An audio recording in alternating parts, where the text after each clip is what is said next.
I was born in Laos. The name of the province is Luang Nam Tha, L-O-U-A-N-G.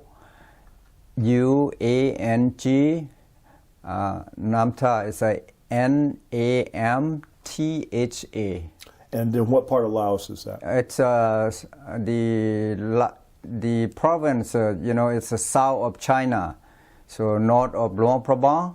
So, yeah. In the northern part? Yeah, northern part. And what day were you born? I was born July 5th, 1947. My father, he was a sub-district of the Hoa Khong province. Yes. He's like the chief of group of villages, under him. After graduation from the college, it's actually a teaching faculty, in the capital of Laos, Vientiane, V-I-E-N-T-I-A-N-E. Yeah, Vientiane, the capital of Laos. So, and then after, as soon as I graduated from that, so, and then, it's a teaching, right? Mm-hmm. Teaching faculty. And then if you go to teach, you never know where you're going to be sent to. So, and then I knew that the situation in Laos, it's a very, very tough. Even people, working for the either department, whatever, you a teacher or you are, the work for ministries or whatever. During daytime, you work your own career, but nighttime you have to carry gun along with the troop, for the security of your where you living. So that's why I didn't want to do that. I decided to join the Air Force, So and then, but my mom, she said, okay. We don't want you to join the armed forces, gonna be short life, right? So, but I did it. So, and then I joined the Air Force, 1971. So the Air Force was an alternative to the Army for you? Yeah, but I didn't want to go to Army because of, you have to walk or whatever, for go to the combat, front, somewhere else, in the jungle. But I don't want that. I saw the Air Force pilot, they made more money, right? And then a lot of better life than the other. Yeah, that's why I did it. Yeah. What's your first solo flight like? Oh, it's just scary for me, Yeah, it's just scary for me. So yeah, so and then after fly solo couple, or maybe 10 or whatever. So and then you still go with the instructor, here and there, and then so. And what aircraft did you go to after you left the trainer? T-28, yeah. So we use as a fighter bomber. Yeah, aircraft, yeah. Mm-hmm. So they called, when we went to, I was sent it after that, 10 people. We was sent it to Udon, it's American Air Base in Thailand. So, and then first, like a TR, transition, transitional, yeah. So it's like a take off, landing, so, and then maneuver, whatever, you name it. So it's a scary, my first flight, I knew that I'm gonna, throw up, right? So I had to be ready. I got the plastic bag and then put probably 2 or 3 layers, and then we have the flying suit, right? I got the, pockets here. And I put those, and then I'm ready with the rubber band, So And I was sitting in the back seat, the instructor sitting in the front seat, right? And then he showed me and take off and then go to the area, certain area that we're doing the maneuver. So he just, go up and down, aileron and loop or whatever, and Chinese MMN or whatever, you name it. We have lots of names. So and then, I got throw up. I have to, put my plastic bag here and put in here and then zip it. So and then do it, and then he talked to me, the instructor. Are you okay? I said, yes, sir. I don't know if he saw me, from the front, so and then from the front seat. So and then and after that he do it again. So and then wow, another bag, put in here. So and then after that landing, and that's it. How you feel? Oh, tired. I said I didn't tell him that I throw up. So then we walked to the place where we have briefing, whatever. So and then I walk after him, behind him. So and then I just put that in the garbage. So yeah, that's and then yeah. So how long did it take you to get comfortable in the T-28? I don't know the total hour. It's over 200. To complete from transition, what is it, the instrument, formation, bomb, I guess, bombs and then everything. But for transition, you go up and down landing and then you doing the maneuver, whatever. After that, it's a safe, and then I was released. I was released to fly solo, solo fly. So and then after you done the first solo flight, so and then there's a vehicle come pick you up with your instructor, and then go to. They have the canal, to water there, probably very high. Some people cannot swim. So for us, they just like a two people. One carry my leg with my boots, everything, right? Flying suit, and then they throw in the water. It means, that's I don't know how you say that. So it means you pass that, the tough one.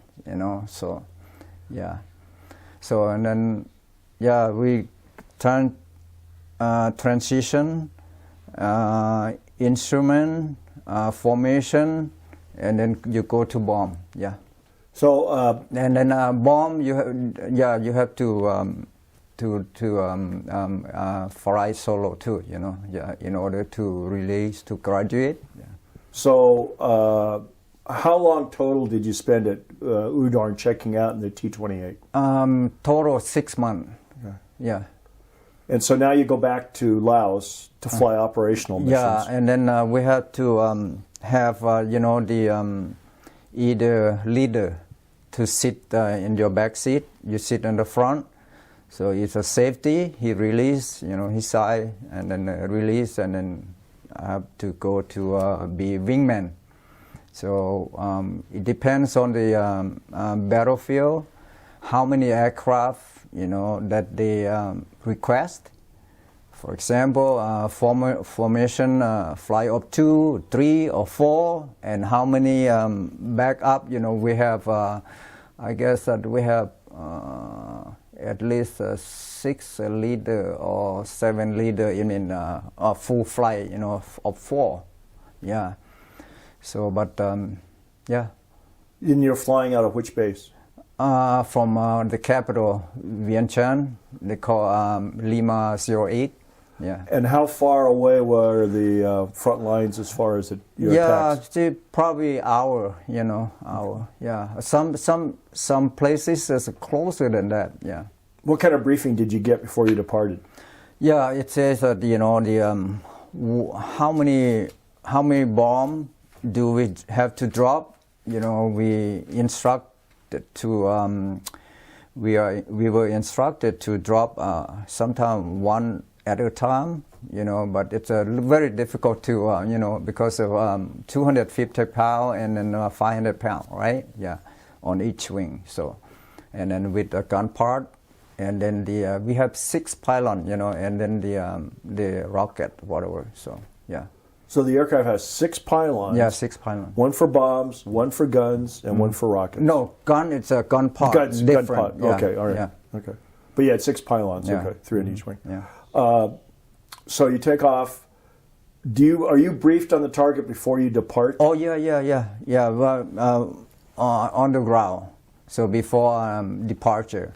So and then you know, when we flew formation, but a little bit distant, and then before the target, and we have to watch the leader. You know, he uses his you know, like the tail.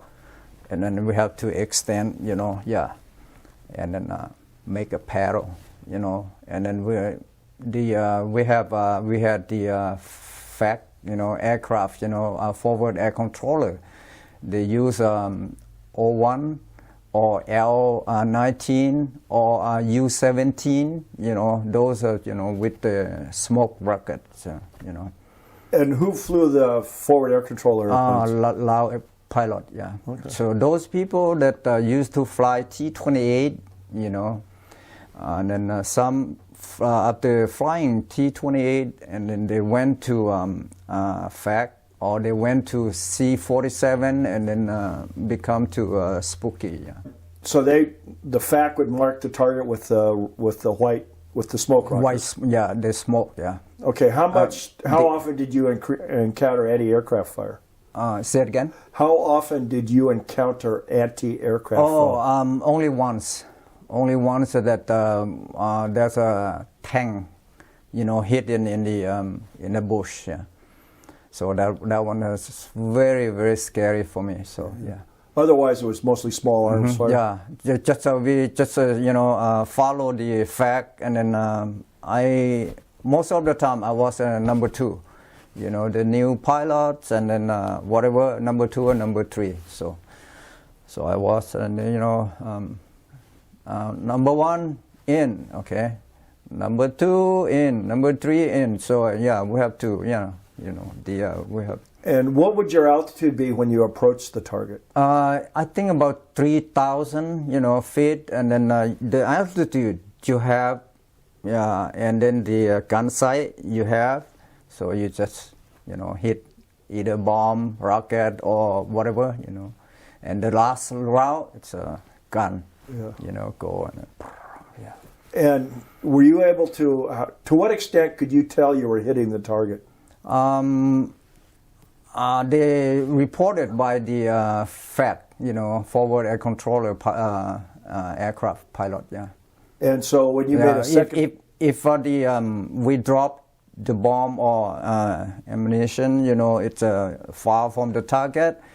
And he said that, you know, make correction, 1 click, 2 click, you know, 9 o'clock, 3 o'clock, whatever. Yeah, you know, like refer to north, it's 12 o'clock, and then 6 o'clock, you know, like south, whatever, yeah.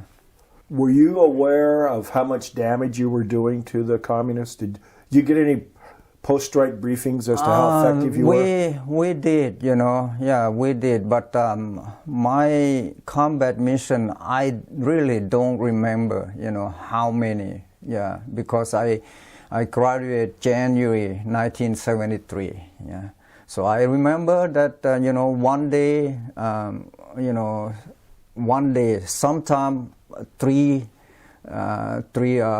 combat mission. Really? Yeah. Wow. So, and then, yeah, after that, you know, just, you know, reduce by numbers, yeah.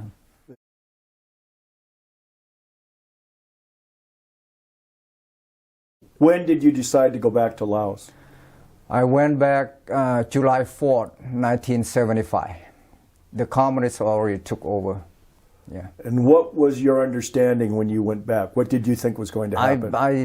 Because I knew that, that I'm gonna die. So I went there, like I said, that they said, okay, they took all the former Royal Laotian Air Force to go to a political study, okay, like a brainwash or whatever. So, and then they said, okay, before I was sent to the eradication camp. So, and then they said, okay, so you guys, we're going to send you guys to PDJ, Plan de Char, in Siêng Khoang. It's northeastern of Laos, near Vietnam border. So we're going to be there for maybe 3 months, 6 months, and then we'll send you to have training, in Soviet Union. So we were happy. So when we got there, it's like this, So and then I was crying at night, to sleep. I said that, I got trapped right now. So yeah. So and then I was detained there for over 6 years, Yeah. And I was released. I was in the hospital, in and out my stomach. Yeah, I was so skinny. So, can you talk at all about what life was like in the re-education camp? Just we were given 1 meal a day in the first year. So terrible, terrible life. Yeah, and then we were forced to do the hard labor all the time. So. Yeah. When you say hard labor, what would be the types of jobs you would do? We can do, the rice field that used to be, planning for the rice or crop, whatever, you name it, and then they don't have, it's out to dig, because some it's like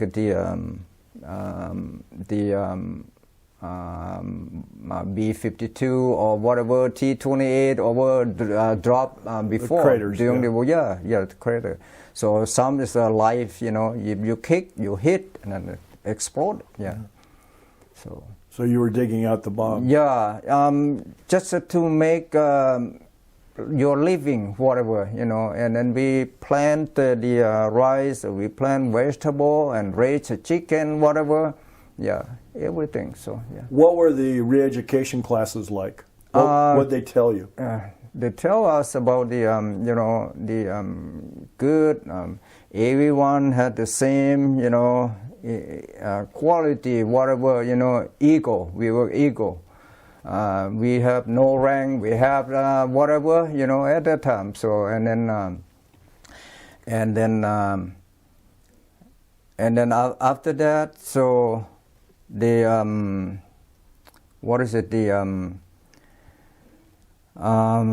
changed the study, before they were the officer or the whatever they want, they put the rank, whatever, and then they changed the tactic, the verbal, whatever,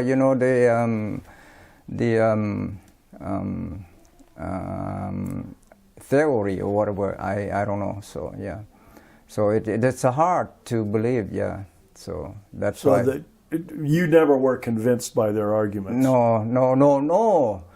So one night when we got there, the first night, and then they have the the candle or whatever, and then they said, okay, we good, the.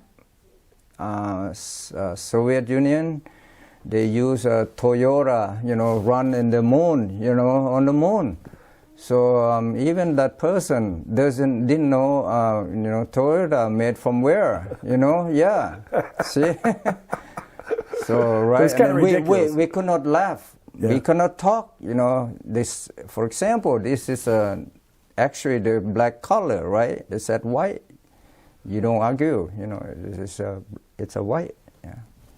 So that's why if you zip your mouth, it's you good.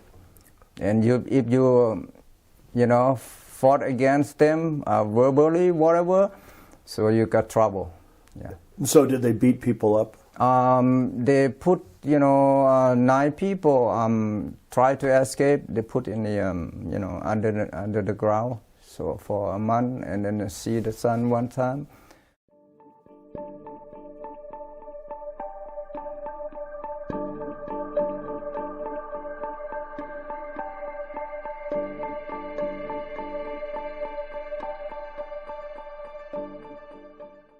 Thank you for U.S. government to bring me in the U.S. So, and then, I have the 3 children. All my children got the college degree. My daughter graduated from Seattle University in biology, but she's supposed to go to medical school, but end up after she get married. And then the second one joined Marine Reserve for 6 years, and then he went full-time for 2 years, in total 8 years. And then he went to Seattle Central and North Seattle for computer, and then he went intern at the city of Kirkland. They offered him a job, $47,000 a year, but it's far from home. But city of Seattle also had the opening, so $48,000 close to home. He got end up this one here. So my youngest one, he's he I don't know why he ended up with the culinary, yeah. So I guess that when he liked snowboarding, and then he went to Whitworth or whatever, somewhere, the snow place, and then he worked in a restaurant, and then he went to Seattle Central and then South Seattle to get the degree. He got 2 degrees, and then he's a national winner, the whole U.S., and then he did compete with the international in New York, but he didn't get that one. He got 2 years in 2 weeks in Italy, and then he got a scholarship to train in Spain for 8 months, I guess, and another $25,000. Yeah, I had the very good family. I'm proud of my family, and then thank you again for the U.S. Air Force, train me how to be, a smart person.